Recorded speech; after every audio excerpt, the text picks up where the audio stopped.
국세청이 2022년 상반기 근로소득에 대한 근로장려금 신청 안내문을 146만 명에게 발송했습니다.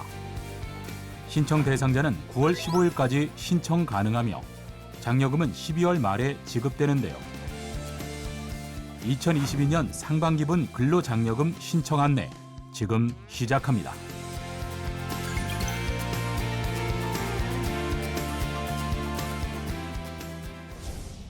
근로장려금 반기 신청은 근로소득만 있는 자가 신청할 수 있는데요. 따라서 2022년 상반기에 근로, 사업, 종교인 소득 중 근로소득만 있는 자가 신청 대상이며 근로소득과 사업 또는 종교인 소득이 함께 있으면 이번 신청 대상이 아니기 때문에 내년 5월 정기 신청 기간에 신청해야 합니다. 특히 근로장려금은 1가구에 1명만 신청 가능하며 2021년 부부합산 총소득과 2022년 부부합산 근로소득이 단독 가구는 2,200만 원, 호벌이 가구는 3,200만 원, 맞벌이 가구는 3,800만 원 미만이어야 신청할 수 있는데요.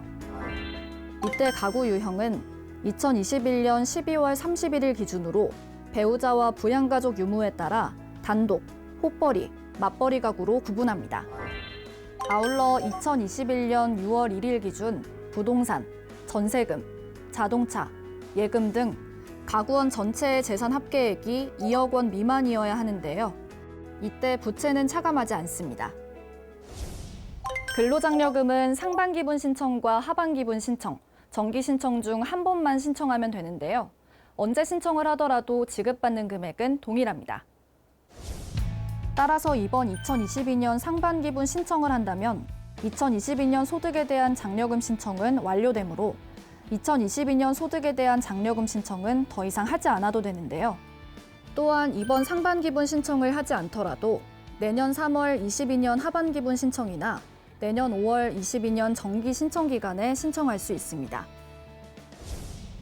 근로장려금은 카카오톡이나 문자메시지 등을 통해 모바일 안내문을 받은 경우 본인 인증을 거쳐 바로 모바일 홈택스 신청 화면으로 연결돼서 주민등록번호 뒤 7자리만 입력하면 간편하게 신청을 마칠 수 있는데요.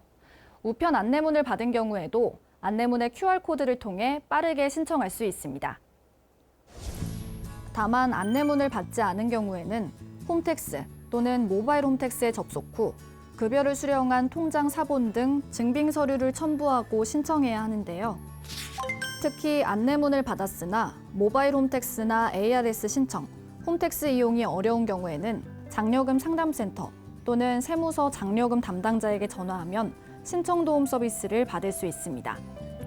한편 국세청이 발송한 안내문은 장려금을 지급받을 가능성이 높은 거주자에게 신청 편의를 위해 제공하는 것으로 신청 자격 충족 여부는 본인 스스로 확인하고 신청해야 하는데요.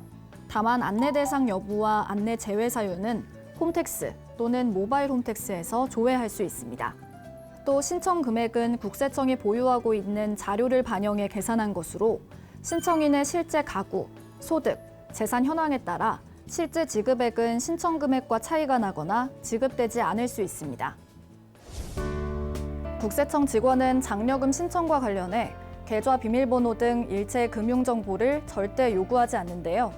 따라서 근로장려금 신청을 사칭한 전자금융범죄에 주의하시기 바랍니다.